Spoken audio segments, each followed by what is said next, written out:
Salut tout le monde, bienvenue à un autre balado de Prof Ma Fierté. Catherine, comment vas-tu? Je vais bien, toi? Je suis vraiment content d'être là, je vais bien, merci. Et je veux prendre le temps de dire que ce balado est fait pour vous, les enseignants, les enseignantes, les spécialistes, tous les gens qui œuvrent dans le milieu de l'éducation. Et prenez le temps d'en parler à votre école. Prenez le temps de le dire, hey, il y a un balado qui se fait spécialement pour les gens de l'éducation. Ça s'appelle Prof Ma Fierté. Sur toutes les plateformes, on le fait vraiment pour vous. Puis on veut prendre le temps de vous remercier parce que ça fait quelques mois que c'est commencé. Puis on se fait arrêter, les gens nous en parlent. Les gens nous en parlent aussi sur Instagram ou sur Facebook quand on le partage, puis on est vraiment content de ça. Oui, c'est que du beau. Ça fait du bien. Puis aujourd'hui, on reçoit une prof, une enseignante secondaire. Oui, en fait, c'est quelqu'un qui, moi, je suis sur les réseaux sociaux, prof du secondaire en français, Rosalie Meloche-Dumas. Pour moi, c'est une personne incroyable. Je trouve qu'elle amène des pratiques vraiment inclusives dans son milieu. Mm-hmm. Elle est également aussi chargée de cours à l'université. Bref, je pense que ça va être intéressant parce que le sujet aujourd'hui, c'est l'évaluation. Oui. Puis là, on a deux perspectives ici, primaire, secondaire. On le sait, c'est complètement différent, là. Mais là, je le sais, vous allez dire, il n'y en a pas assez d'évaluation. On veut plus de bulletins. Oui, hein, on en parle. Bon balado, tout le monde.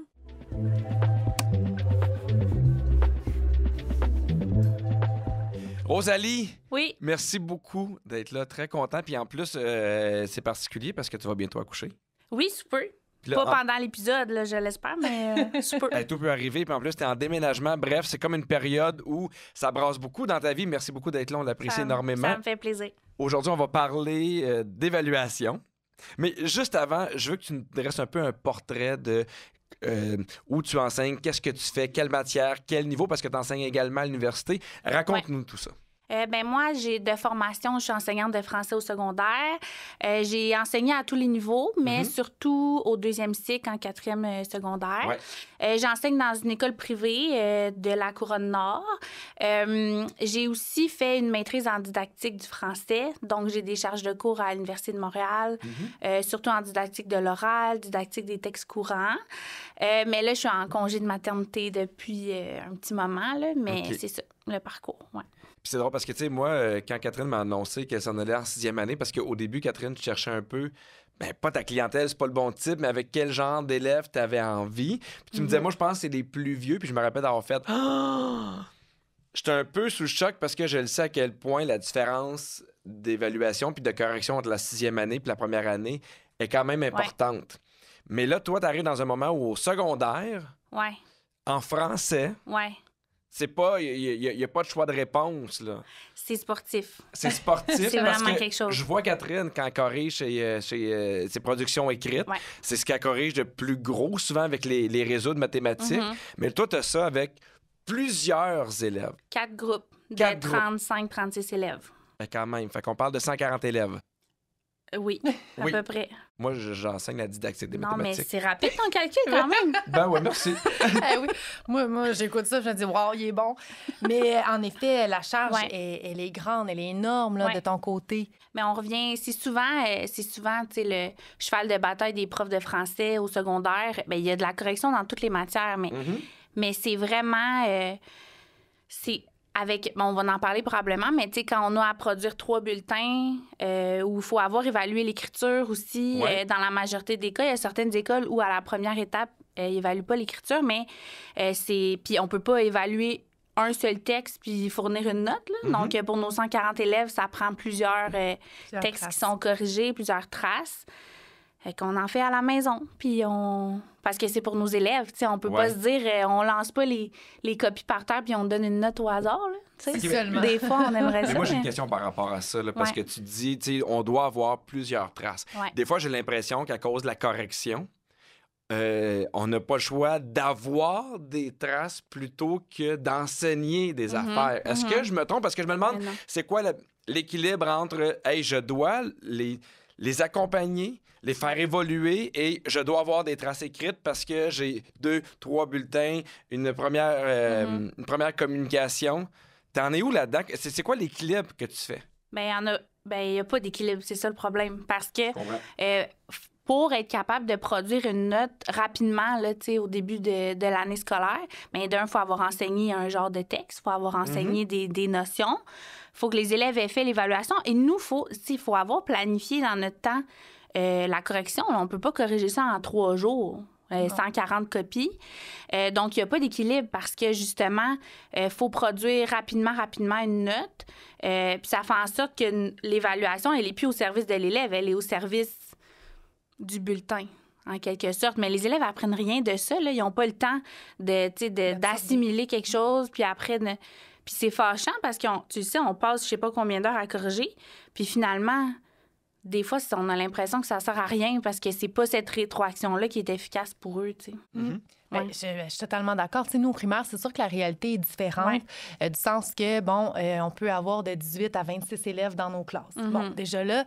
Mais moi, ce que j'ai remarqué dans ma carrière, quand j'ai commencé, je surévaluais mes élèves. J'avais besoin d'avoir des traces pour mon sentiment de compétence, mon jugement professionnel, parce que j'avais l'impression que si j'en avais pas assez, j'étais pas capable de bien saisir mes élèves. C'était quoi sa compétence? Est-ce qu'elle est assez bien développée? Au fil des années, je trouve, puis peut-être que tu pourras confirmer de ton côté si c'est ça qui s'est passé, mais j'arrive à avoir beaucoup moins de traces. Puis je suis capable de suivre le processus aussi, par exemple en écriture, donc le processus d'auteur. Quand on travaille, par exemple, le texte narratif, bien là, au fil des ateliers que je vais faire, je vais me prendre des notes. Puis j'ai beaucoup moins de production écrite. Jadis, des fois, je peux en corriger 2 par mois. Hey, ça, c'était énorme. Je sais même pas comment je faisais là, pour y arriver. Là, on arrive, parfois, là, on va travailler un texte pendant 1 mois. Déjà là, c'est plus doux, là. Mais n'empêche que la charge est quand même élevée. Toi, de ton côté, est-ce que tu remarques avec ton expérience, est-ce que ça a évolué aussi? Est-ce que tu es capable de cumuler moins de traces? Ou, Bien, en fait, j'ai pas 50 ans d'expérience non plus en enseignement, mais c'est que ça dépend du cadre dans lequel on est pris aussi, je pense. Parce que si on pouvait, par exemple, évaluer juste en pondération 0, je sais pas si vous évaluez comme ça, mais d'avoir vraiment plus de traces, puis moins que ce soit pas, à la première étape, vous allez avoir un examen de 50 que ce soit classifié comme ça. Bien là, c'est déjà plus facile d'évaluer vraiment au service de l'élève, mais quand on a un cadre où il faut produire une note pour le bulletin, bien, même si je voulais avoir un peu moins de traces, je peux pas, parce que je peux pas dire... Voici, mon élève a 75 en écriture, mais j'ai une seule trace, tu sais. C'est ça qui, je trouve, nous restreint un peu ou nous contraint. As-tu l'impression qu'on n'évalue pas dans le bon sens? Parce que la question que j'avais envie de te poser, là, est-ce que ça t'arrive des fois de dire, moi, je donne une note à cet élève-là, mais ça n'a pas rapport avec ce que je vois? Ou c'est pas fidèle à ce que je vois, parce que Catherine en parlait un peu, dans le sens qu'elle peut faire « Hey, je sais qu'il est bon en français parce que j'ai pu le voir là, mais on a fait une autre activité. » Parce que toi, tes élèves, tu les vois seulement en français. Oui. Mais est-ce que des fois, tu fais « Hey, moi, j'ai donné 75, puis moi, je pense que c'est un 80. » Ou au contraire, j'ai donné 75, mais je pense que c'est un 60, puis de pas avoir l'impression d'être adapté, mettons, aux besoins d'élèves qui est devant toi. Bien, certainement. Certainement. Puis le problème, je pense aussi, c'est quand c'est chiffré comme ça. Parce que c'est dur de justifier à un élève, bien, t'as eu 90, mais moi, dans ma tête, c'était 86. Tu sais, c'est pas... Ouais, hein? Moi, j'irais vers du A, B, C, D, E, comme à l'université. Surtout dans l'enseignement d'une langue. Là, toi, t'enseignes d'autres matières quand même, mais quand on enseigne une langue, c'est... Surtout quand on corrige une production écrite, il y a une grande part de subjectivité à quelque part, parce qu'on c'est pas un examen de maths où l'élève n'a pas la bonne réponse, fait que c'est -2. Tu sais, la qualité ou clair, hein? Mais non, la profondeur, mettons, de la réflexion, mais là, tu peux pas dire ceci, c'est vaut 28 sur 30, puis ça, c'est 26. Comment tu justifies, tu sais? Mais moi, évidemment, j'adore l'idée, mais j'ai envie de te poser, mettons, là, demain, on t'apprend que toi, ça va être du A, B, C, D, E. Qu'est-ce que ça change dans ta pratique de tous les jours? Qu'est-ce que ça change dans tes évaluations? C'est sûr que ça va plus vite. C'est sûr que ça... Parce que comme prof, on lit un paragraphe, on le sait si dans le premier critère d'adaptation à la communication, c'est A, B, C ou D. Mais si on te demande, c'est-tu 29 sur 30, 27 sur 30, bien, c'est là où on se met à s'arracher les cheveux de sa tête, puis c'est long, puis notre jugement professionnel, c'est plus long parce qu'on doute. Tandis que quand on a des cotes, ben c'est pas pour toutes les matières, par exemple. Tu sais, je ferais pas ça en maths, par exemple, mais je pense que ça... Il y a quand même une flexibilité. Oui, c'est ça. Là. Mais tu vois, moi, de mon côté, je fonctionne sans notes. Bon, c'est le rêve. Au bulletin, le bulletin est chiffré parce que, on n'a pas le choix. Mais moi, c'est uniquement des rétroactions, peu importe la matière. Donc, qu'on soit en univers social, en sciences, en français. Qu'est-ce que tu veux dire?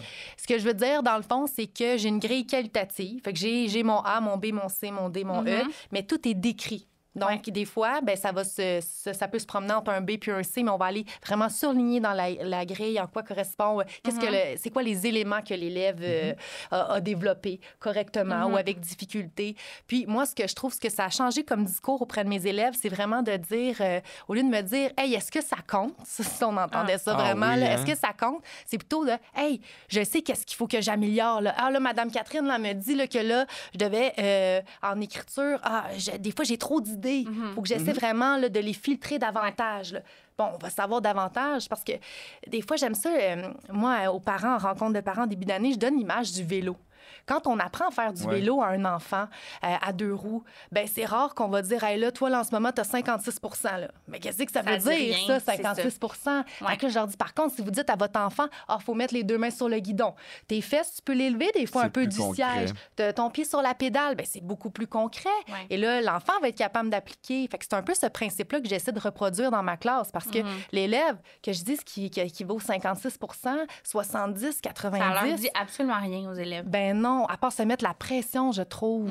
J'aime beaucoup l'idée de la pression parce que, tu sais, moi, on n'en parlait pas d'anxiété de performance dans mon temps. Mais moi, j'avais ça parce que si j'avais 100, j'étais bon. Si j'avais 70, j'étais pas bon. Ouais. Parce que j'étais pas capable, mettons, de faire la nuance que vous parlez depuis tantôt.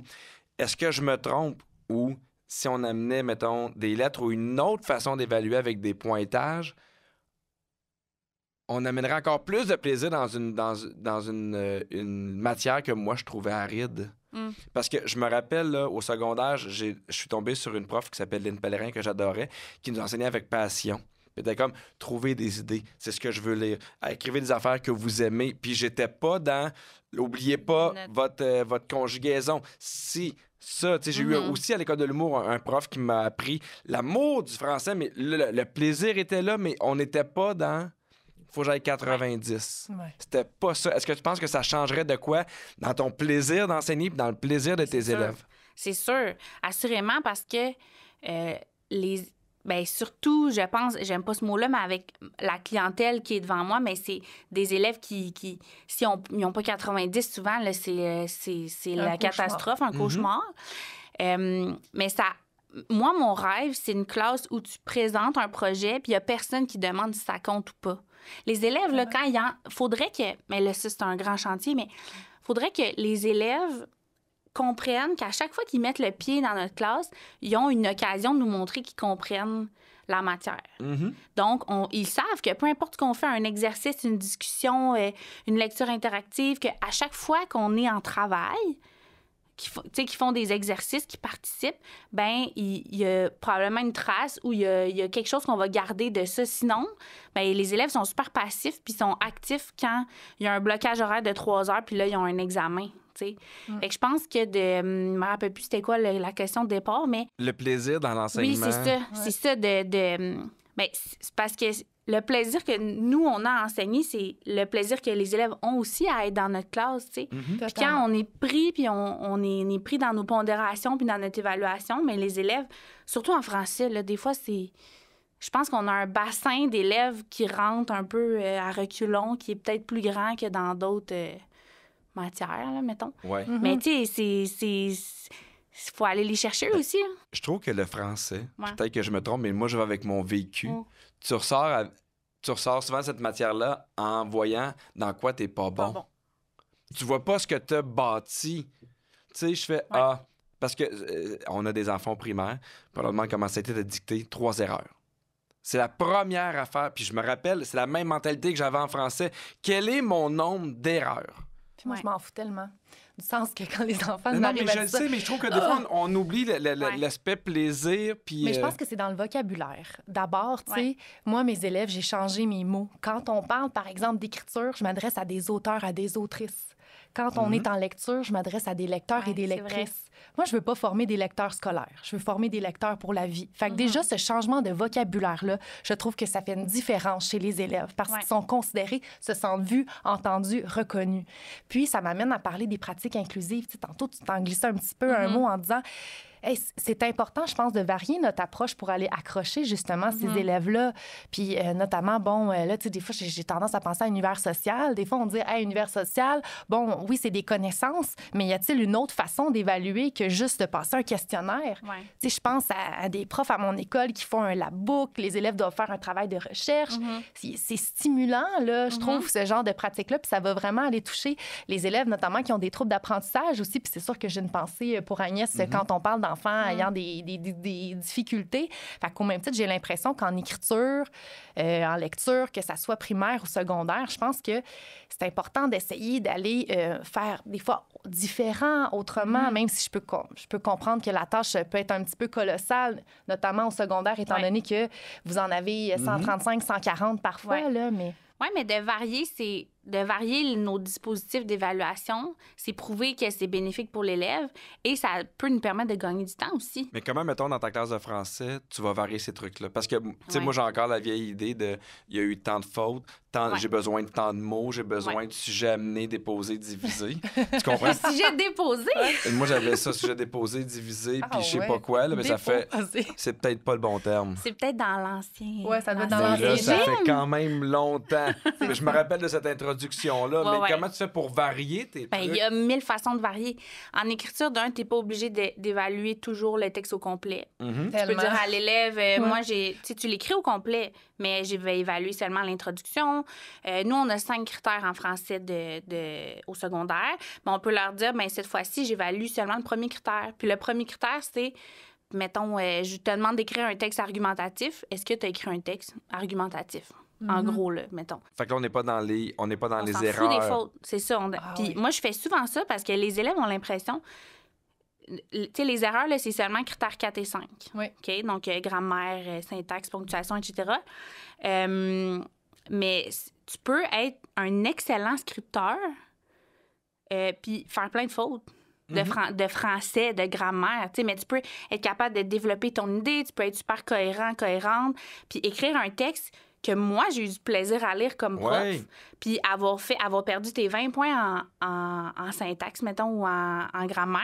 Puis il y a d'autres textes qu'on lit qui a 0 faute de grammaire, mais c'est super nul, puis c'est pas intéressant, puis ça me tente pas de le poursuivre, tu sais. Fait qu'il y a ça qu'on peut faire. Tu sais, là, on parle beaucoup d'écriture, mais en lecture, là. Oui. On peut s'éloigner du questionnaire traditionnel de compréhension. Ça peut être des entrevues où je rencontre mes élèves pendant 5 minutes puis je leur demande ce qu'ils ont pensé ou est-ce qu'ils auraient réagi de la même façon que tel personnage. Puis on peut varier selon nos élèves aussi. On n'est pas obligé d'évaluer de la même façon pour tous nos élèves pour le même projet. Tu sais, ça peut être... Moi, j'ai fait lire Coucoum en 4e secondaire. Puis on leur demandait de réagir à un passage du roman, mais on leur disait pas comme, tu sais, quelle forme va prendre votre projet. Fait que j'ai des élèves qui ont écrit une lettre à l'auteur, j'ai des élèves qui ont fait une genre de danse. Ça, en tout cas, c'était plus ou moins... Ce que je veux dire, c'est que il y avait le choix de la façon dont ils allaient nous démontrer leur compréhension, tu sais. C'est incroyable. J'adore ça. Puis tu vois, c'est drôle, là, nous, au niveau de notre côté, en tout cas, mon école, puis bon, je connais aussi d'autres profs de d'autres écoles, on y va dans ces pratiques-là aussi, de faire différent. Moi, je fais plus de questionnaire depuis un méchant bout en lecture parce que j'ai comme vision on forme des lecteurs-lectrices pour la vie.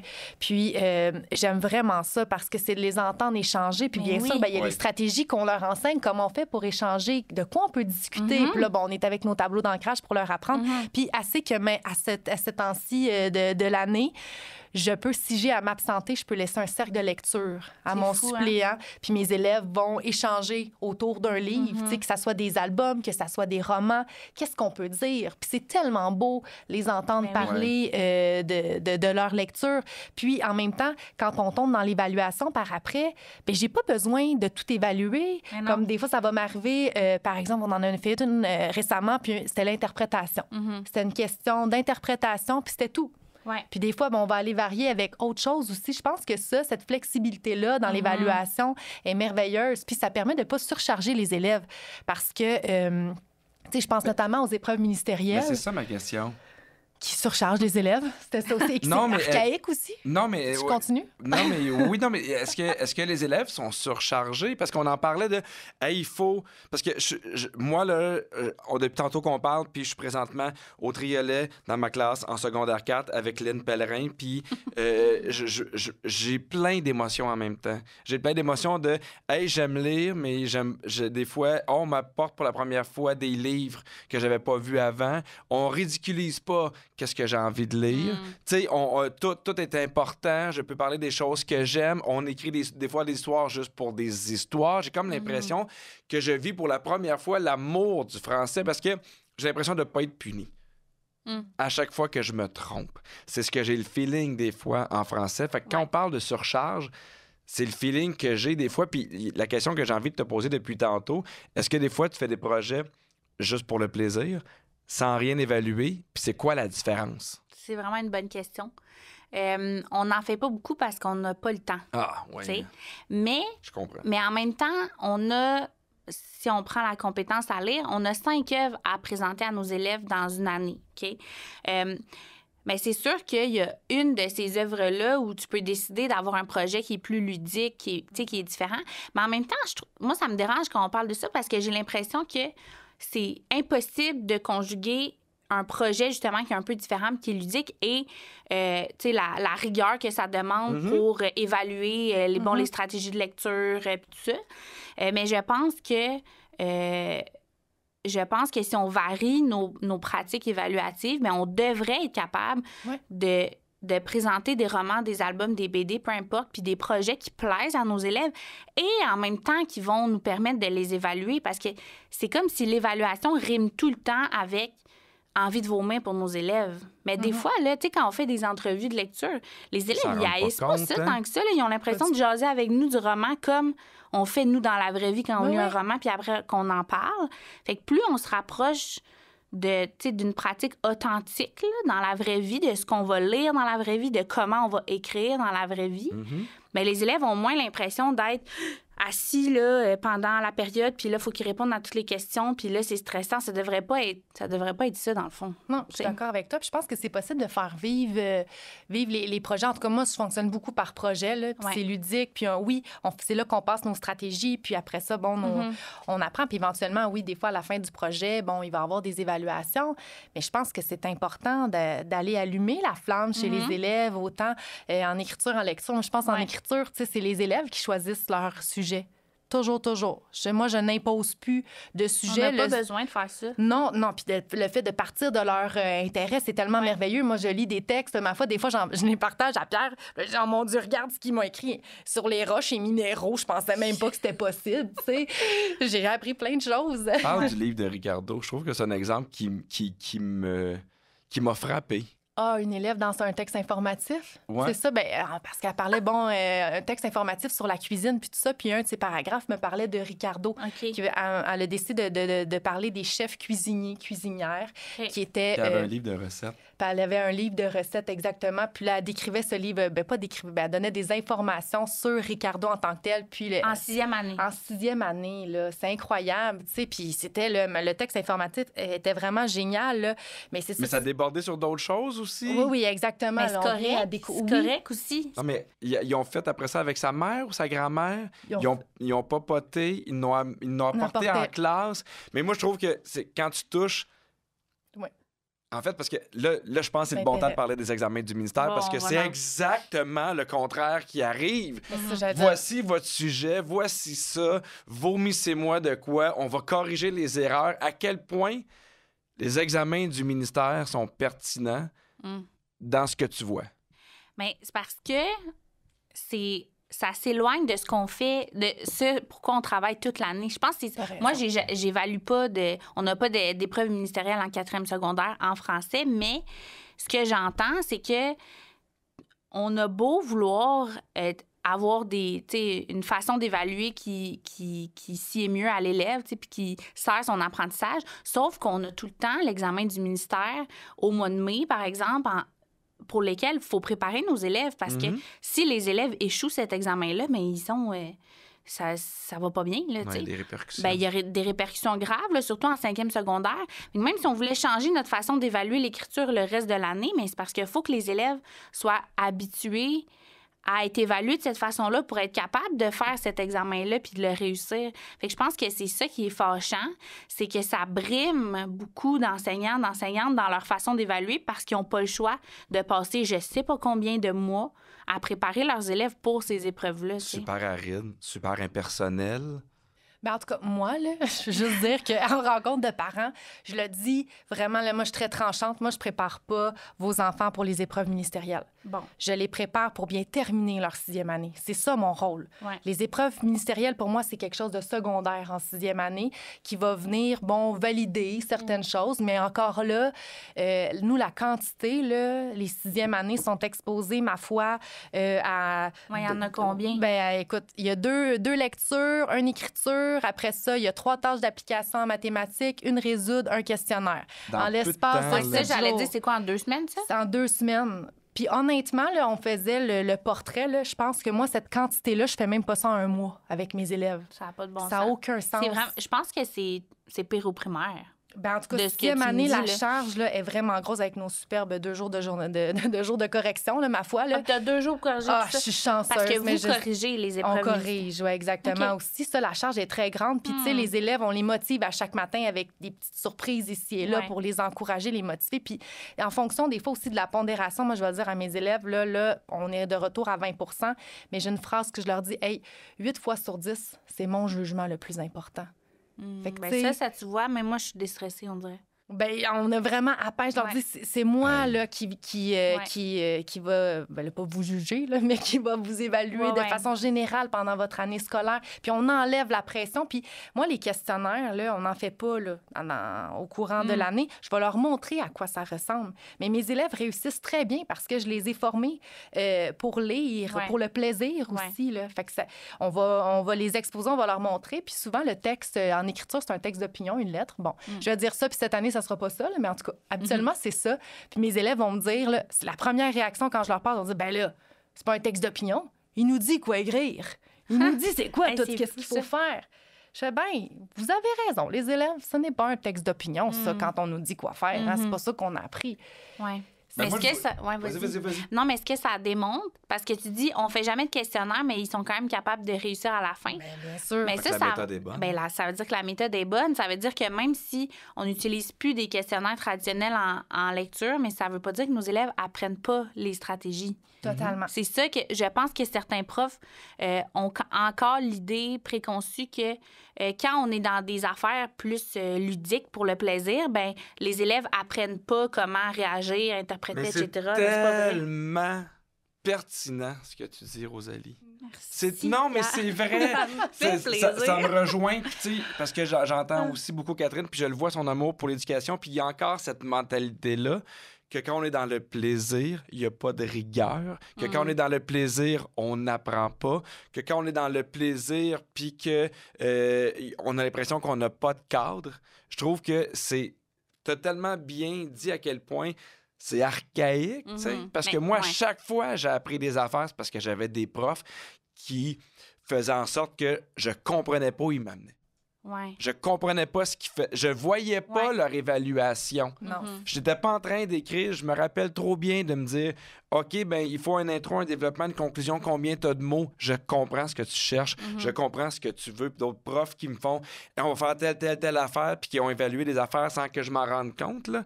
Mais Ouais. oui. Mais Ça peut pas tout le temps être le party non plus. C'est pas ça qu'on dit. totalement. Ouais. Non. Les élèves comprennent très bien que c'est juste que c'est dans la vision qu'ils vont développer de la raison pour laquelle on fait tel projet. Il y a ça aussi. Si tu présentes un roman, tu leur dis, mais aujourd'hui, on va lire... moi, j'ai fait lire Le Soleil d'Escorta de Laurent Gaudet, mais on va lire ce roman-là parce qu'on a des quiz après chaque 4 chapitres. Même moi, ça me tente pas de le lire. Puis Ben non, j'ai le goût de vomir. ben c'est ça, C'est sûr. tu sais, fait que je veux dire, c'est dans la façon dont on présente aussi la finalité des activités Ouais. aux élèves là. Puis moi, ce que j'aime faire avec mes élèves, c'est une introspection. sur la tâche après ça, des fois, ou des fois sur un travail d'équipe qui a eu lieu, comme récemment, on en a fait un. Puis là, mes élèves me regardaient avec des grands yeux parce que je leur disais, là, c'est le temps de faire une mise au point avec ton équipe. Parce qu'il a découlé un projet d'art plastique, de lecture, puis en écriture. Puis là, je dis, c'est le temps de la mise au point. Puis là, ils me regardaient en voulant dire, qu'est-ce que tu veux dire, une mise au point? Puis je fais, c'est le temps d'avoir des discussions courageuses, de nommer qu'est-ce qui a bien été, qu'est-ce qui a moins bien été. Puis ils ont eu des questions pour les guider. Puis là, il y en a qui me disaient, ah non, c'est parce que là, je peux pas le dire. Ah oui, tu vas le dire. Ça fait partie des habiletés qu'on doit développer. Il y a une façon de le faire exactement, mais c'est important pour qu'on puisse, par après, au prochain travail d'équipe, que tu puisses te réajuster. Puis on a tout quelque chose à améliorer. Puis ça va nous aider, après ça, à avoir une structure de travail aussi. Puis ça, j'aime ça aussi varier les évaluations, tu sais, que ça soit en équipe, que ça soit individuel également, puis qu'on fasse un retour avec les élèves. Moi, je pense que c'est important de le faire, mais sans leur taper dessus, juste l'apprentissage. Qu'est-ce que tu retiens de ça? C'était quoi notre intention, des fois, pédagogique? Puis des fois, je vais leur dire, c'est quoi notre intention, copain, de faire ça? Puis c'est important. Puis moi, j'appelle jamais ça évaluation. Moi, c'est des tâches. Puis de toute façon, moi, je les observe en tout temps, là. Mais moi, je trouve que le vocabulaire, je le redis, là, je pense qu'il est essentiel. Puis le retour aussi. Ouais. Ça aussi, quand on manque de temps, là, souvent... Mais en tout cas, moi, quand j'étais élève, c'était ça. Souvent, on faisait l'examen de lecture, puis on le revoyait un mois plus tard avec le corrigé présenté en avant, puis... Ben, t'as pas eu... Tu sais, c'était ça la bonne réponse, dans le fond, mais ça dit rien aux élèves, tout bon, tu sais. tout mal. C'est ça, c'est pas... Mais la rétroaction, c'est ça qui fait après que l'élève saisit pourquoi il n'y a pas eu la... Parce que c'est sûr que des fois, les élèves n'auront pas la bonne réponse, mais il faut, là, que... C'est parce que s'ils comprennent tout du premier coup, ça veut dire que... Notre job va être plate. C'est ça, notre job est plate. Fait qu'il faut qu'ils fassent des erreurs, mais faut pas qu'ils aient l'impression que c'est la fin du monde quand ils en font. Exact. OK, ben moi, là, j'imagine qu'il y a plein d'enseignants et d'enseignantes qui nous écoutent primaire, secondaire, qui font, moi, là, je suis dans ça. Là, je trouve que je suis dans la surévaluation. J'essaie de trouver un moyen d'y arriver parce que à la fin de la durée, je dois donner des comptes, donner une note parce que on est tous d'accord que ça n'a pas de sens. C'est quoi vos trucs concrets pour éviter la surévaluation, mais arriver avec une note, un résultat avec lequel vous avez quand même confiance parce que tu es en 6e année, donc ça a de l'impact pour les jeunes qui veulent aller dans une école au secondaire en particulier, secondaire 4 aussi, parce que tu commences à avoir ta moyenne pour entrer au cégep. Comment on évite le piège de la surévaluation? Mais moi, je le répète tout le temps dans plein de formations que je donne. Je pense que la clé, dans le contexte où on est, parce que là, on est pris là, dans 3 bulletins, puis ça changera peut-être pas de si peu. Fait avec ce qu'on a, moi, je pense que faire des projets qui touchent à plus d'une compétence, c'est ça la clé du succès. Dans le sens où tu peux pas juste... Ben, c'est plus global, puis tu peux pas juste dire à un élève, on va lire ce roman-là et ça va être évalué seulement en lecture. Parce que l'investissement en temps... De la part des élèves aussi, là, quand on a un roman de 400 pages, il peut pas avoir le roman de 400 pages, la tâche en écriture, un projet de communication orale, c'est trop, parce qu'on n'est pas la seule matière non plus. Fait que je pense qu'à chaque fois qu'on planifie une tâche, il faut qu'il y ait un investissement en lecture, en écriture, les 3 compétences, même des fois. Puis c'est vraiment plus facile à faire qu'on pense. Ça fait qu'il y a moins d'éval, qu'il y a une évaluation qui va compter pour 2 compétences, par exemple, avec des critères différents. Parce que souvent aussi, c'est un enjeu pour les parents ou d'autres profs d'avoir l'impression que l'élève est pénalisé dans 2 compétences, mais c'est pas ça du tout, parce que tu as des critères différents. Mais ça, moi, je pense que c'est une bonne stratégie. Moi, j'aime beaucoup les observations. Si moi, j'ai des grilles, là, puis j'ai un barème à 3 niveaux, là, du genre envoi d'acquisition, compétences acceptables, compétences satisfaisantes. Bon, puis des fois, moi, ce que j'aime, moi, là, mon but, là, moi, c'est l'efficacité. Il faut que ça soit rapide, là, parce que sinon, ça marche pas. Moi, j'ai des grilles comme, par exemple, en écriture. Écriture, je me suis rendu compte qu'avec les nouvelles pratiques, les modules d'écriture, bon, on peut travailler des textes pendant plusieurs semaines. Là, ça faisait que j'avais l'impression que les parents, puis même les élèves, je leur donnais de la rétroaction, mais les parents savaient pas nécessairement l'évolution de leur enfant. Donc, j'ai créé une feuille qui est vraiment rapide, moins d'1 minute à remplir, parce que oui, je me suis timée, parce que moi, je suis le même. Je me dis, moi, il faut que ça soit efficace comme outil. Et ça donne comme un compte-rendu de mes observations. Je fais juste surligner mon barème et voilà, on a une trace ici. Un portrait général. Un portrait général, ce qui fait qu'il rassure aussi les parents. Puis moi, qui me met pas une charge, je trouve, parce que moi, j'ai diminué considérablement mes productions écrites. C'est sûr qu'il y a plein de gens qui t'écoutent en ce moment et qui font « Hey, je pense que je vais faire ça aussi, un portrait général », parce que on a parlé beaucoup du ministère, on a parlé, mais tu sais, moi, je me rappelle, Catherine a dit « Ben moi, je ferais pas 3 bulletins, j'en ferais 2. » Oui. Puis moi, en tant que parent, j'ai fait « Ah! » Ça me fait un peu paniquer. Mais ça, c'est 89 des gens, des gens du monde de l'éducation, au niveau de la FSA. Il y a eu un sondage à compléter, là, oui, exactement, là, souhaitait qu'on soit à 2 bulletins. À 89 c'est quand même pas rien, là, et je fais partie, je l'ai rempli. Parce que moi, en tant que parent, ma seule crainte, puis tu sais, je comprends vraiment tes arguments, mais je sais qu'il y a des parents qui pensent un peu comme moi, qui font hey, moi, j'ai peur de savoir que ça va mal trop tard. En janvier, mettons. Mais c'est pas parce qu'il n'y a pas de bulletin qu'il n'y a pas de rétroaction ou de communication. C'est ça l'affaire. Tu peux très bien avoir...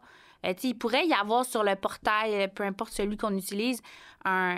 J'aurais tendance à dire clic école, mais bon, en tout cas, à suivre comme dossier, n'est-ce pas? Il y en a un nouveau à chaque année. Moi, j'aime ça. Mais de toute façon, le gouvernement gère très bien tout ce qui est des sites informatiques. C'est une réussite. Oui, ça, il n'y a pas de problème là-dessus. Moi, je leur fais bien confiance. Ouais.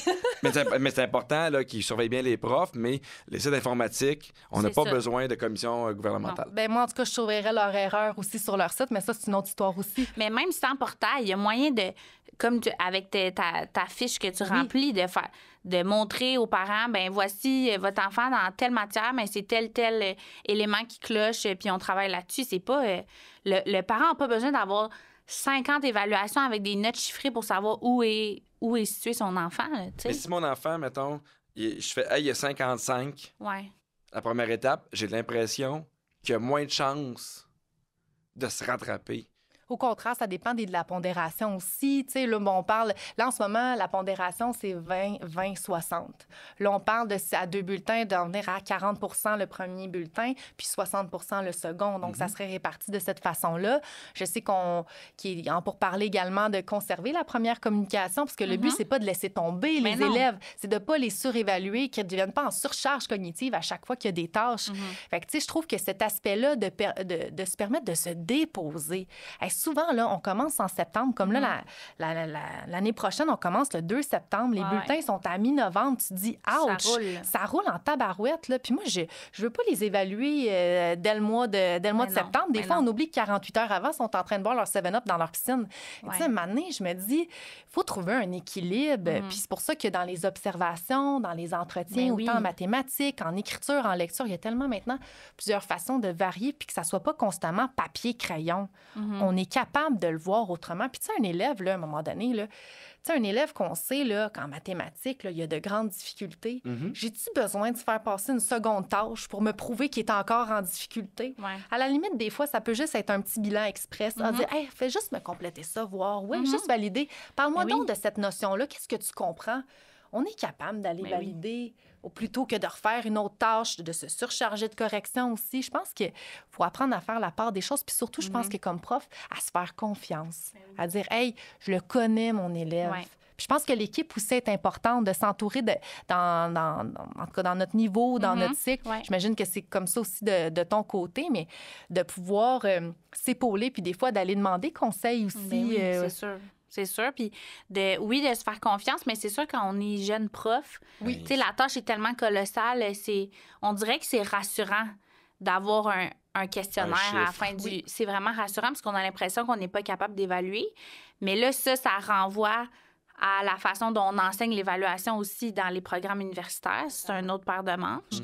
Mais tu sais, pour revenir au fait que les parents, des fois, sont stressés de ne pas avoir de rétroaction, bien, c'est qu'à un moment donné, il faut faire confiance aux profs que si on identifie dès le mois d'octobre que tel élève, ça va être difficile en écriture, mais on va travailler avec cet élève-là. Puis si vraiment, là, il est complètement en échec, puis on va écrire aux parents pour dire, voici la situation. Il n'y a pas un prof compétent qui va arriver en janvier sans qu'il y ait eu aucune communication aux parents puis qui va présenter des élèves en échec, tu sais. Parce qu'on est tenu par la loi. Je peux comprendre parce que, tu sais, moi, en passant ma vie avec Catherine, je comprends les nuances, puis des fois, ça me rassure aussi en tant que parent. Puis des fois, je fais OK, je comprends parce qu'on est rarement dans vos classes. Fait que des fois, on comprend pas. Puis Catherine a fait ben oui, mais il y a ci, ça. Puis là, tu fais OK. Puis les parents, maintenant, d'enfants qui sont à l'école, on a vécu ça, c'est ce qu'on a connu. On est dans les classes où il y a des notes, où il y a Ouais. des 90, des 80, des 75. Mhm. Mais là, je trouve que de plus en plus,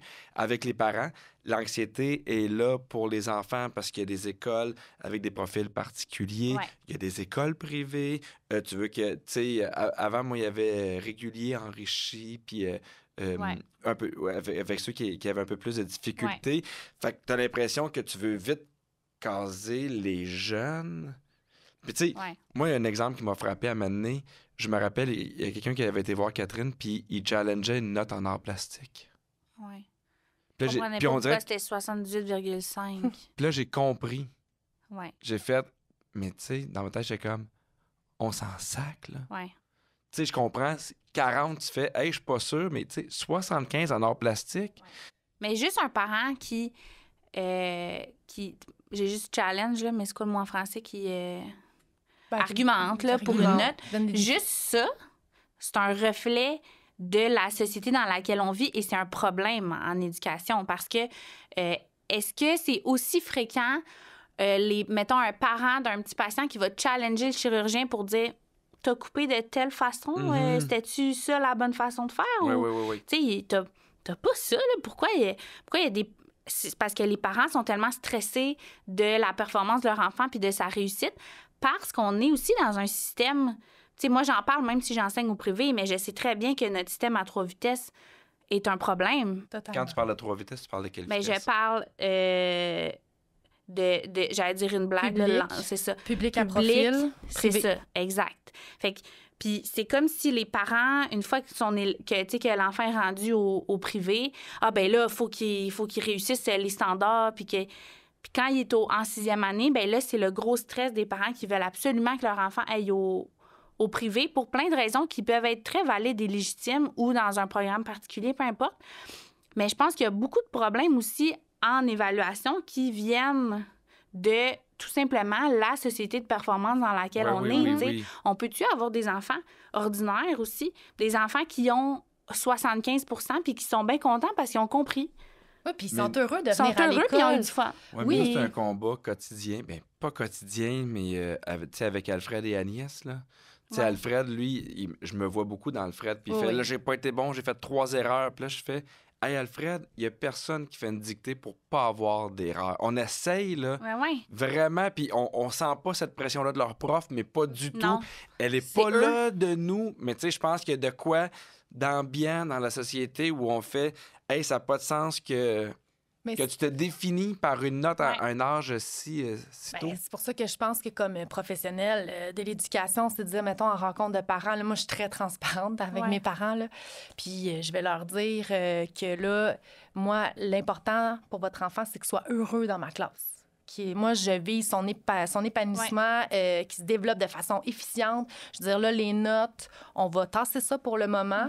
Moi, je veux savoir comment votre enfant va se développer dans ma classe. Ouais. Puis moi, des fois, je leur dis, puis je veux que vous sachiez aussi qu'il n'y aura pas, je ne vais pas traficoter des notes là, pour les profils ou quoi que ce soit, parce qu'on en a déjà eu, là, des demandes. Ouais. Ah, fais-moi une note de recommandation. Ah, moi, là, j'aimerais ça que tu t'ajoutes 5 s'il te plaît, là, pour qu'il puisse passer. Non, moi, j'ajoute rien pantoute. Là. Moi, l'enfant, je prends des photos à plusieurs reprises par Ouais. semaine, à savoir, OK, bon, là, on est rendu ici, on est rendu C'est là. parce que tu as plein de traces en plus. Pas comme si tu arrivais à Non. la fin de l'étape qu'il y avait un examen Non, ou deux. exactement. Là, des fois, tu peux te dire, ah, mais je comprends que il y a une seule trace, par exemple, puis que là, je sais pas, l'enfant, pour 1000 raisons, était pas au top. Puis ça, on dirait qu'on peut plus comprendre. Mais quand t'es blindé, puis t'as 8 traces en écriture depuis le début de l'année, mais c'est difficile. Tu changes pas ton jugement professionnel. Non, rendu puis là. c'est parce que ce qui est difficile, puis qu'on explique aux parents, c'est les pondérations. Ouais. Tu as la pondération d'une étape qui vaut pour 20 Là, après ça, vient toucher aussi les pondérations des épreuves ministérielles qui valent pour un autre 20 Là, après ça, dans la compétence, mettons, en écriture, ben là, écriture, lecture, communication orale, ça n'a pas la même pondération. Non. Fait que je te dis, des fois, ton 5 là, veut dire que moi, dans une matière, il faut que j'en ajoute 10-15. Là. Ça marche pas, là. Mais Fait depuis que, tu sais, tantôt, vous utilisez le mot trace, puis moi, je trouve ça, Ouais. ça me revient souvent. Ouais, moi, c'est La c'est dans mon différence vocabulaire. entre trace et note. Mhm. Tu sais, je trouve que quand tu as une trace, c'est comme un portrait qui t'aide, puis l'ensemble des traces font un... parce que je vous trouve hyper compétente. Je vous trouve super inspirante. Puis je vous trouve totalement en contrôle. Mhm. Mais il y a sûrement des enseignants, des enseignantes qui commencent, puis ils font « Hey, mon Dieu, Ouais. j'aimerais ça, là. J'aimerais ça, moi aussi, avoir des traces, puis jazzer, puis être aussi sûr. Ça vous a pris combien de temps arriver puis dire j'ai confiance en mes observations, j'ai confiance en mes traces, je me sens blindé quand il y a un parent qui vient me voir? Une couple d'années, là, certains. On parle de 2, on parle de 5, on parle de 10. Mais moi, j'ai même pas 10 ans d'expérience, mais c'est clair que c'est pas dans les premières années. Puis moi, c'est au fil des formations que j'ai reçues aussi sur des nouvelles façons d'évaluer qui m'ont comme ouvert les yeux là-dessus. Puis je trouve que c'est vraiment rassurant pour ton sentiment de compétence quand tu commences, quand justement tu as plusieurs traces différentes, tandis que dans une façon d'évaluer qui est plus traditionnelle, t'en as pas beaucoup. Mm-hmm. C'est ça l'affaire. Fait que si tu as, mettons, 2 évals pour évaluer la lecture à la première étape, puis que là, un parent, tu sais, te argumente sur une de ces 2 évals-là, mais là, c'est facile là, de se décomposer puis d'être comme, mais là, il y a peut-être raison, là, je viens de comme, tu sais. Mais ça va aussi avec la lourdeur de la tâche quand tu commences. Est-ce que quand tu moi, ma première année, là, j'enseignais en français de 3. J'avais une planif. J'enseignais en français de 4, une autre planif différente. On voit nos élèves presque tous les jours. Mm-hmm. Et j'enseignais un cours maison, un cours de littérature en 5. OK? J'avais genre 22 ans. J'avais genre pas mon permis de conduire. Puis là, il fallait que j'enseigne 3 planifs différents. Ça avait aucun bon sens. Fait que moi, les traces, là, c'était comme... C'est trop pour moi, là. Je veux une éval à la fin, puis c'est tout. Sauf que ça fait en sorte que c'est plus... En tout cas, c'est un autre débat, là, ça, notre charge de travail. Oui, mais c'est drôle parce que, tu sais, de mon côté, moi, j'ai toujours été de nature très fonceuse. Tu sais, de croire en moi, là, vraiment, là. Puis, j'ai eu la chance aussi, moi, d'avoir des mentors en début de carrière. Que quand j'avais un doute, je pouvais aller les voir, leur dire « Hey, toi, tu trouves-tu que ça vaut ça, quand on regarde la production écrite? » Fait que j'ai eu la chance d'avoir des gens qui m'ont épaulée aussi. Puis, notamment, nous, en CAP, ce que je trouve super intéressant, c'est qu'on va venir à comparer les différents textes. Puis ça, je trouvais ça intéressant. On le fait aussi en lecture, on le fait en écriture, puis même en mathématiques aussi pour arrimer notre correction. Hey, est-ce qu'un A, un B, un C, un D, comment qu'on voit ça tout le monde ensemble? Et ça, c'est riche comme discussion dans nos caps. Moi, ça m'a permis aussi de me développer, OK, qu'on ait toute la même vision, qu'on comprenne. Oui. Puis il y a les grilles qualitatives. Parce que, tu sais, tantôt, on parlait de pointage. Pour moi, un pointage, c'était pas parlant. Mais quand je présente, par exemple, à mes stagiaires mes grilles qualitatives, ils sont comme « Ah, OK, ben je comprends c'est quoi un B. Ah, je comprends c'est quoi un C. La grille qualitative, le fait d'aller vraiment détailler les éléments en fonction de notre intention pédagogique. Parce qu'il y a quand même un cadre, là. Il y a un cadre, exactement. C'est pas pour le fun, je donne C. Là. Non, exactement. Puis même nos grilles, on en a dans tout, là, en art plastique, en sciences, puis tout ça. Puis mes stagiaires m'ont dit, OK, là, je comprends beaucoup. C'est plus clair pour moi. Pour les élèves aussi, c'est plus clair. Oui, parce que j'ai l'impression que la surévaluation affecte tout le monde. Mais oui, totalement. Ça affecte votre correction, votre façon d'enseigner, mais les élèves aussi. Puis quand t'es anxieux, t'es pas à l'écoute. Quand t'es anxieux, tu te compares. Quand t'es anxieux, t'es pas dans le plaisir, tu sais. Non. Là, on arrive au sujet dont on parle depuis longtemps. C'est quoi la différence pour vous, concrètement, entre 2 et 3 bulletins? Parce que on l'entend, là, les chiffres ont parlé. Il y a beaucoup d'enseignants, d'enseignantes qui veulent 2 bulletins. Ouais. Pourquoi? Bien, de un, en pandémie, on l'a fait, là, 2 bulletins, puis on a vu que ça fonctionnait très bien. Oh oui! Non, hey, mais... Je sens un soulagement de votre part, là. Non, mais dans le sens où on a vu quand même que c'était possible. Tu sais, c'est rare qu'on a la chance d'expérimenter quelque chose alors qu'on c'était pas tout à fait notre plan, là, mais tu sais, puis de savoir que c'est fonctionnel, c'est viable. Mais ce que ça change concrètement, mais c'est que tu passes moins de temps à évaluer et tu passes plus de temps à enseigner. Tout simplement. C'est juste ça. Ouais. Mais c'est la phrase qui résume. Moins de temps à corriger, plus de temps à enseigner. Oui, puis c'est pas des fois, je pense que les gens, ils se disent, ils veulent pas corriger parce que ça n'a pas rapport avec notre temps de correction parce que moi, mes 4 groupes de français, je vais les corriger quand même là, à la première étape. Mais c'est que c'est irréaliste de rencontrer nos élèves, tout ce qu'on doit faire en septembre, là, leur donner un sentiment d'appartenance, juste ça. Là. Moi, je pense des fois aux petits de secondaire 1, là, qui arrivent. Ils sont même pas capables d'ouvrir leur cadenas, puis ils savent pas où est le gym, puis là, 2 semaines après, ils ont un quiz de lecture. Wow! Oui, OK, on peut-tu leur laisser un peu de le temps d'arriver? Puis c'est que probablement, en fait, souvent, là, la note que l'élève a au premier bulletin, c'est même pas représentatif de sa compétence parce que tout a été fait À la va-vite. à la va-vite parce Oui. qu'il faut produire une note. Mais je veux dire, en tout cas, surtout quand on enseigne une langue, c'est pas réaliste de se dire que 2 mois après la rentrée, on a évalué nos élèves en lecture, en écriture. Ça veut dire qu'ils ont lu un roman ou une œuvre quelconque, en tout cas. Bien, plus qu'une aussi, là. Tu C'est dis, je peux ça. pas me baser juste sur une. Moi, c'est pour ça que je trouve important les normes et modalités dans nos écoles. Dans le fond, on a un pouvoir, nous, comme enseignants, de dire, hey, comme équipe école, qu'est-ce que je choisis? Tu sais, nous, par exemple, dans nos choix pédagogiques, l'écriture, c'est pas évalué à l'étape 1. Puis à un moment donné, notre direction nous avait dit, ouais, là, j'aimerais ça que vous l'évaluez, là, parce qu'il y en a beaucoup, là, aux alentours de nos écoles qui l'évaluent. Puis j'avais fait, C'est un bon argument, oui, ça. je comprends, mais j'avais dit, je comprends, mais nous, on n'est pas des moutons. Puis je vais t'expliquer pourquoi. Puis là, j'étais avec mes arguments pédagogiques en disant, voici pourquoi nous, on veut vraiment l'évaluer à partir du 2e. Mais ça veut pas dire que j'ai pas de traces d'écriture. Ça veut pas dire que le parent ne sera pas au courant de ce qui se passe. non. Là. L'enfant aussi va avoir ses rétroactions, mais je refuse de l'évaluer à l'étape 1 parce que là, c'est trop rushé. Puis C'est trop tôt, hein. ce c'est sera trop pas tôt. réaliste de toute façon de sa compétence. Ben non, Tu sais, exact. je sais plus qui m'avait... Je pense que c'est une prof que j'avais rencontrée dans une formation, elle m'avait donné cet exemple-là. Puis quand on pense, mettons, t'es un futur menuisier, puis on t'apprend à tourner des barreaux là, d'escalier, mettons. Mais le premier que tu fais, il est croche, puis il est laid. Mais le 122e, il est probablement écœurant, là, tu sais. Ouais. Fait que pourquoi la note que tu as à ton 5e barreau, ce qui peut équivaloir probablement au premier bulletin, Ouais. bien ça, c'est ta note qui va rester pour toute l'année, parce que la première étape, elle vaut un certain pourcentage. Oui. Fait que pourquoi faudrait que cette note-là, alors que tu étais vraiment nul en barreau d'escalier, Ouais. bien là, ça affecte le reste de ton année? On n'a même pas eu le temps de le pratiquer. On n'a pas eu le temps de l'enseigner. Fait que je veux dire, ça sert à rien de l'évaluer tout de suite.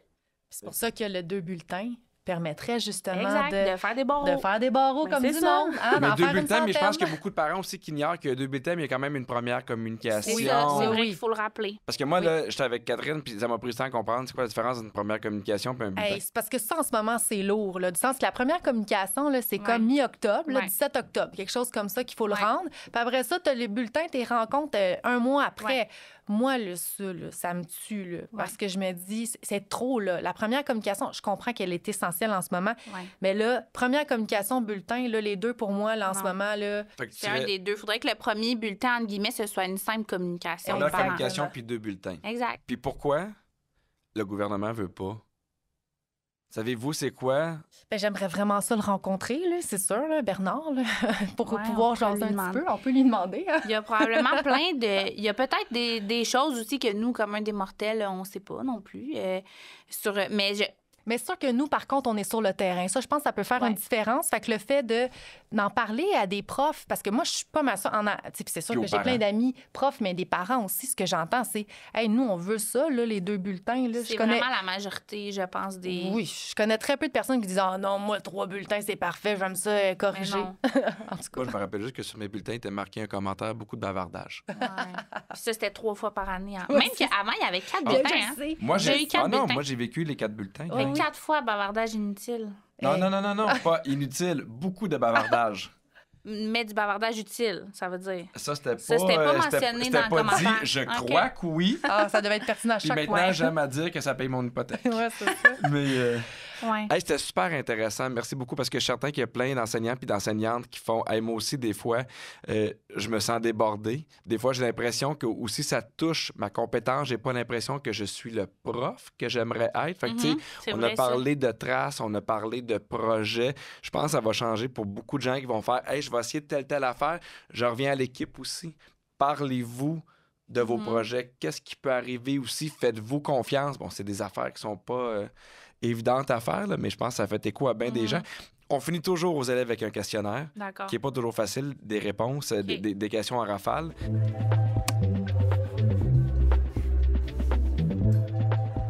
Si tu avais à changer une chose dans le système de l'éducation, ça serait laquelle? My. Une chose. Ouais. Mais si j'étais au volant de ce gros paquebot-là, puis que c'était possible, là, je pense que il y aurait un type d'école pour tout le monde. Il y aurait pas de régulier enrichi. Puis c'est vraiment... c'est vraiment... c'est drôle à dire parce que j'enseigne au privé, mais... Ouais. Mais je constate que dans d'autres milieux, c'est pas aussi facile. Puis je pense que ça permettrait... Ça serait gagnant pour les profs, les parents, les élèves. Mais tu sais, ça, c'est peut-être utopique un petit peu, mais ce serait ça... De revoir tout ce système-là. Oui, exact.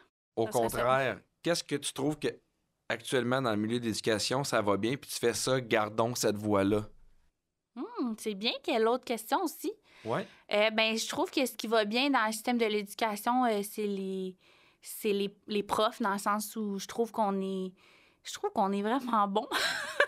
Non, mais je trouve que la majorité... comme dans tous les métiers, il y a aussi des gens qui... des difficultés. Voilà, j'allais dire des chaudrons, mais des gens qui... Mais je pense que avec des gens qui ont des difficultés. Non, mais dans le sens où je pense qu'on est, pour la majorité, tous bien intentionnés. On travaille fort. Les conditions sont pas toujours faciles, mais il y a personne qui va abandonner ses élèves ou qui souhaite ça. T'as raison. Puis, parce qu'on travaille pas avec des boîtes de carton, tu sais. On travaille avec des humains. Exact. Puis, pas mal avec les humains qui vont... qui vont gérer notre planète et notre vie plus tard, avec les profs. Quel conseil t'aurais aimé qu'on te donne à tes débuts, quand tu as commencé, quand tu es arrivé dans ta classe la première année? Quel conseil j'aurais voulu qu'on me donne? J'en ai reçu plein des pertinents, des mentors aussi qui ont été mes enseignants aussi. Moi, j'enseigne à l'école où j'étais allée comme élève. OK. Oh, wow. Puis, ça a été de ne pas bullshiter nos élèves, d'être toujours authentique. Puis, quand il y a quelque chose que tu sais pas, mais je ne sais pas, je vais vérifier demain. Tu sais, les élèves, là, sont vraiment d'excellents observateurs là, Ils sont de bons pour nous. détecter Là, la vérité. Ils sont vraiment bons. Puis, je pense que d'être nous-mêmes, c'est ça qui fait que les élèves ont envie de venir dans notre classe. On a des enseignantes, des enseignants qui nous écoutent, qui commencent ou qui sont sur le bord de commencer, qui sont encore aux études. Si tu avais un conseil à leur donner dans leur début? De ne pas lire les statistiques. Puis que c'est pas vrai que tout va mal, puis que c'est pas vrai que toutes les conditions sont difficiles. Moi, je trouvais ça tellement dommage quand... pas nécessairement moi, mais tu sais, quand j'entends j'en ai des étudiants qui me racontent que quand ils ont annoncé leur choix de carrière à leur famille, c'était comme « Ah, ouais, tu t'en vas... Ça peut-tu être... Ah, c'est hot. Bravo, tu t'en vas en éducation. » Tu sais, de pas... de redorer un peu notre profession, parce qu'on dirait qu'on parle souvent de ce qui va pas bien, mais c'est vraiment une belle profession, puis il y a plein d'affaires qui vont bien.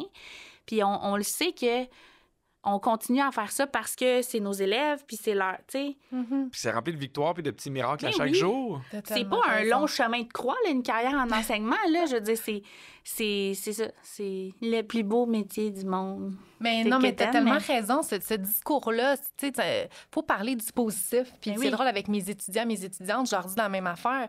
Faut semer. Puis à un moment donné, quand l'aura est tout le temps négatif, qu'il y a des petits nuages gris, bien, c'est sûr que ça vient te contaminer. Puis moi, là, comme stratégie, ce que je donne, là, puis bon, ça sera un conseil, vous le ferez dans votre auto si vous voulez en écoutant ça, mais c'est de nommer 3 choses positives de ma journée. Quand je sais que c'est plus difficile par moment, parce que oui, là, c'est vrai là, que ça peut être difficile par moment, mais de se dire, OK, c'est quoi les 3 choses, mes 3 réussites? Qu'est-ce que j'aime de mon métier? Parce qu'il y en a... Mais oui. Puis ça devient de plus en plus facile avec le temps, honnêtement. En tout cas, moi, là, les 2-3 premières années, là, je trouvais ça... J'étais vraiment brûlée, là, puis je trouvais ça vraiment intense, puis... Mais c'est plus tu enseignes ta matière, plus tu... C'est vraiment... c'est ça. Puis éventuellement, tu as de la stabilité aussi, ce qu'on n'a pas en début de carrière non plus. Ben, allons-y dans le positif. Qu'est-ce que tu trouves magnifique chez tes collègues à ton école? Chez mes collègues? Moi, j'ai beaucoup de collègues qui sont mes amis dans la vraie vie. Je dirais leur intelligence, leur compétence. Là. Vraiment, c'est... j'ai des collègues super brillantes et brillants. C'est évidemment leur passion pour leur travail puis leur profession. Puis j'ai une collègue d'ailleurs qui quitte cette année à la retraite, puis je pense que ça fait 35 ans qu'elle enseigne à cette école-là. Puis, tu sais, quand tu penses au nombre d'élèves, là, que tu as côtoyé, puis que... Oui, les vies changées. Puis c'est vraiment quétaine à dire, mais c'est vrai que ça change ça change des parcours. Là. Je veux dire, moi, ça fait pas longtemps tant que ça que j'enseigne, puis j'ai déjà des élèves qui me disent, ben j'ai choisi d'être prof ou j'ai choisi de faire telle affaire parce que vous nous avez dit, tu sais, des fois, il y a des choses qu'on dit nous-mêmes, on s'en rappelle pas. On saisit pas l'impact. Ça les marque, là, tu sais. Ouais. Dernière question. Oui. Chez toi, en tant qu'enseignante, quand tu es dans ta classe, qu'est-ce qui te rend le plus fier de toi? De moi. Mm-hmm. Ben, je pense que quand je planifie une activité, là, vraiment, ça coche, que les élèves embarquent, qui n'ont pas l'impression qu'ils apprennent, mais sont tous en train d'apprendre quelque chose. Ça, j'aime bien ça. Mais tu me trouves bonne. Ouais. Tape sur l'épaule. Ouais.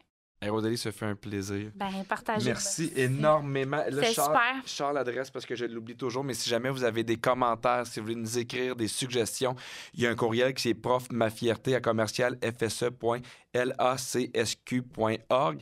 Merci pour ton temps. T'es en plein déménagement. T'as un bébé qui bouge dans ton ventre, mais on a senti la passion. C'était vraiment chouette de vous Très entendre. Puis pertinent. pour vrai, il y a plein de fois, je fais comme, mais mon Dieu, j'aimerais être dans sa classe de français. Il y a plein de fois, j'avais envie d'être dans vos classes, puis je pense que ça va parler à beaucoup de gens. Oui. Ben, tant mieux. Merci beaucoup de l'invitation. Merci, Rosalie. Prof Ma Fierté, le balado, c'est une création de la FSE-CSQ. Merci beaucoup d'avoir été là. On se retrouve le mois prochain.